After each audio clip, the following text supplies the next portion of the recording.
Everybody, how you all doing today? Welcome to Papua New Guinea and also welcome to the Sim Hangar. My name's Mark, thanks very much for watching and let's get started.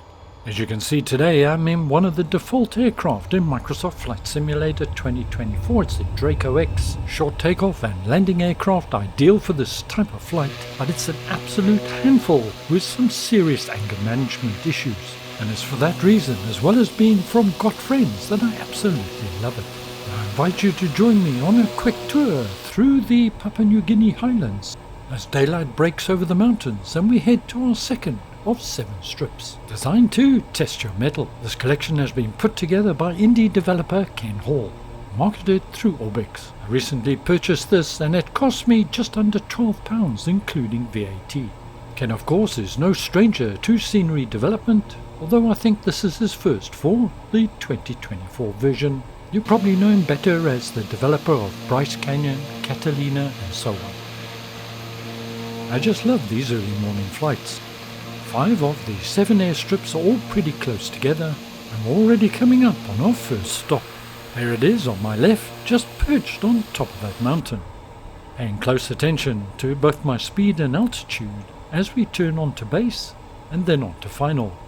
All the airstrips in this pack are between 15 and 1700 feet long, most of them on a slope, so they're not postage stamp size, but there's little room for error. Now bringing my flaps, which to all intents and purposes on the Draco are basically air brakes. Fortunate today, wind's only about 4 knots. I decided to land in this direction so we're not landing into the sun, planning on a final approach speed of around about 45 knots, no more, with full flaps. Now today we're not going to look at every detail at every airport, and there's a huge amount to look at. I'll leave much of it for you to explore and enjoy should you decide to get this package. What I really enjoy about Ken Hall's sceneries is not just their rustic charm, but his ability to create a realistic living environment, adding to your sense of realism and immersion. And realism is the key word here. They're not overdone and over the top and crushing your FPS. Thank goodness there's a fence to keep the cattle off the runway. Looks like that Cessna's loading up for departure. Oh, that's a little bit harder than I expected. Stay away from the fence, Mark. We'll taxi to the end of the runway, turn around and get ready for our departure onto our next airstrip. In Papua New Guinea, many of these small villages are located in areas that are very difficult to access, which means in the real world their only chance to get essential medical supplies, resupply, relies on small aircraft.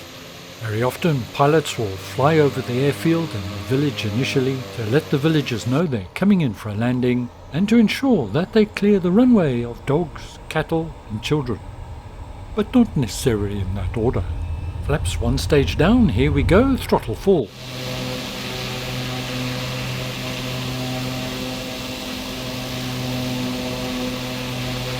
Our next stop is just a stone's throw away down the valley. Need your wits about you for this one, as there's only one way to land and your go-around options are very restricted due to a huge mountain sitting at the other end. Just coming back on my power a tad, I don't want to climb too high for this one. The airport's at 5,400 feet, it's just over 1,500 feet long. The airstrip will be coming up on our right. Once again perched atop a mountain, we'll be landing runway 12. As mentioned, runway 30, well, not really an option. Based on my GPS, we're about 1 nautical mile away, then a right hand turn directly for flight.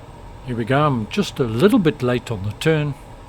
These airstrips do tend to sneak up on you. Come on, where are you? Ah, there you are. Time to bring in some flaps, slow myself down. By pushing forward on the joystick, I don't want my nose to spring up in the air. Here you can see that the go-around options, well, they're fairly severely limited. Getting myself a little bit slow, so I'm not going to apply any more flap. Runway looks clear, so we're going in. Speed now under control, I can come right back on my throttles. The runway has a very definite upward slope, which is a good thing as it helps slow you down. Lots of little bounce between friends, applying brakes. Obviously departures are always in the opposite direction. Runway 30.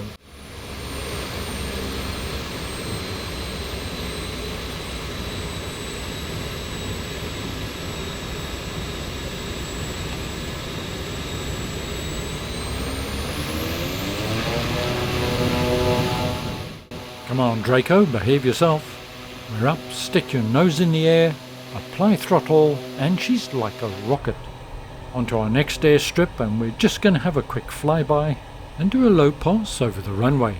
It's only a few nautical miles, don't really need much more altitude, and slowing down, coming back on the throttle. The runway is literally just over this ridge, and we should have a visual. If not, well, I'm lost.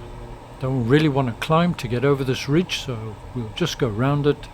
Otherwise we're going to have trouble getting down in time. Once we're over the ridge, we should be able to bank to our right and have visual of the runway. Gotta say, you gotta have your navigational skills and your eyes peeled to find these runways in Papua New Guinea. I do find when you're flying in areas such as this, being in VR or using head tracking such as the Tobii Eye tracker, very helpful indeed.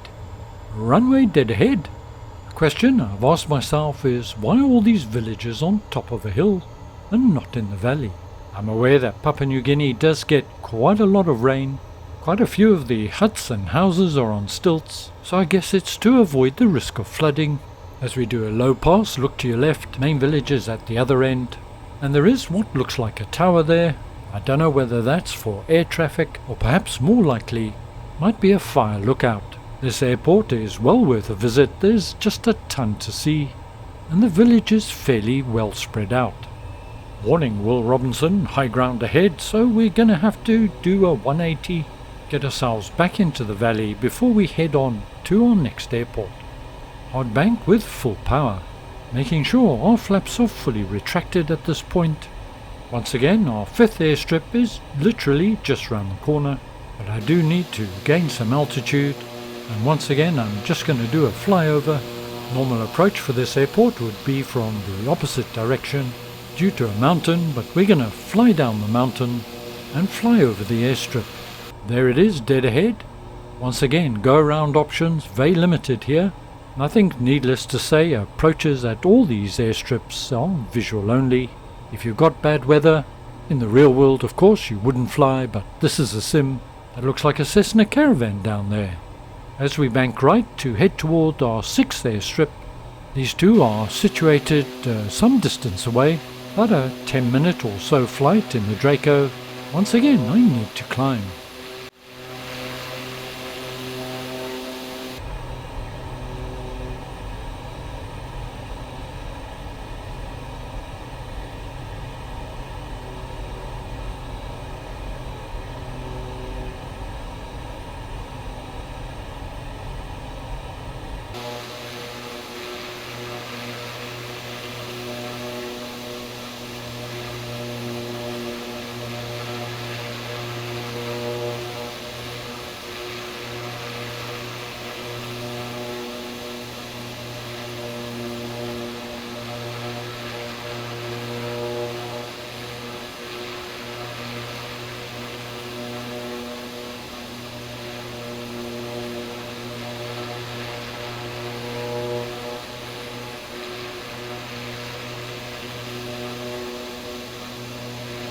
That's Waiabo directly below us.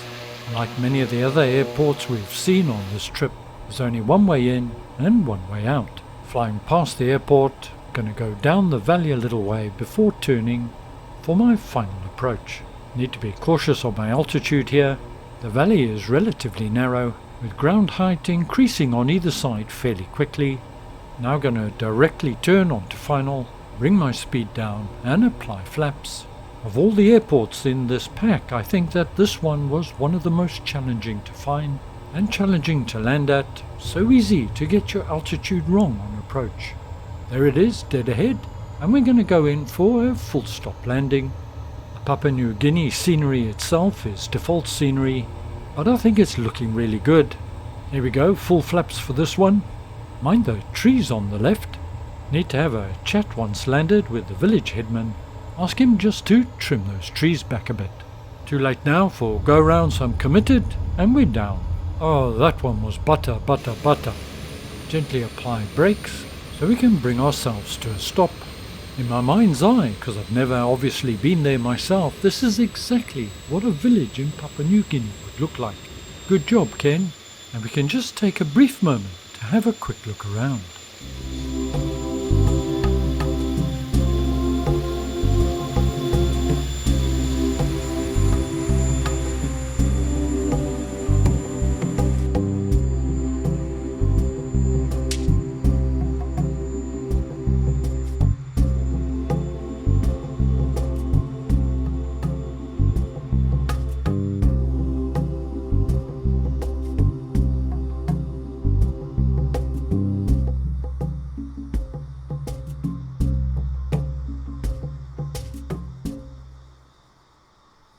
Now on to our final leg in our Papua New Guinea Highlands Pack 4, and because this is a sim and because I can, I'm just going to take off directly towards the high ground, because flying this scenery pack, well, it's all about just having some good fun.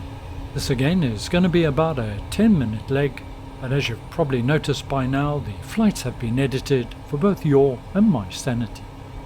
Looping over the village as we go. And of course, if you do get this scenery, well, it's well worth having a look at each airport in detail. There's just so much to see, with aircraft, people and animals. Once again, not necessarily in that order.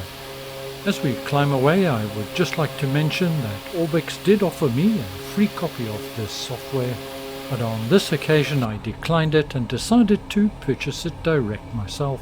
One, because I'm a fan of Ken's scenery, and secondly and generally, I think the developers need all the help they can get at the moment. I'm not sure when this will be available in the marketplace or even if it is available at this time, but hopefully it'll be making an appearance soon.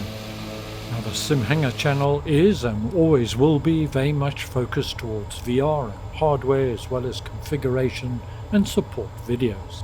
I don't cover much scenery on my channel, but if you've enjoyed this and would like to see more like this, then let me know in the comments below, please. Sometimes, as they say, you know, change is as good as a holiday. Final destination ahead, relatively long runway, but it's on more of a slope than what it first appears, so you need to be cautious on your landing. And once you're down, you'll probably have to add a little bit of power. We're going to land and then taxi to the other end of the runway and park up there.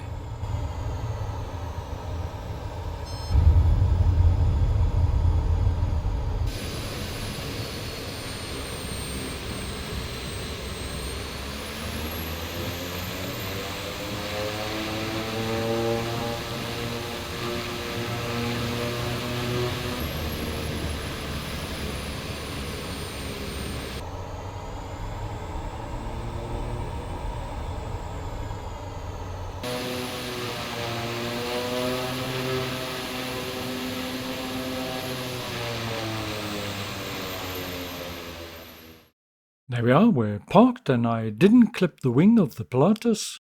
As a bush pilot, I found that a thoroughly enjoyable experience.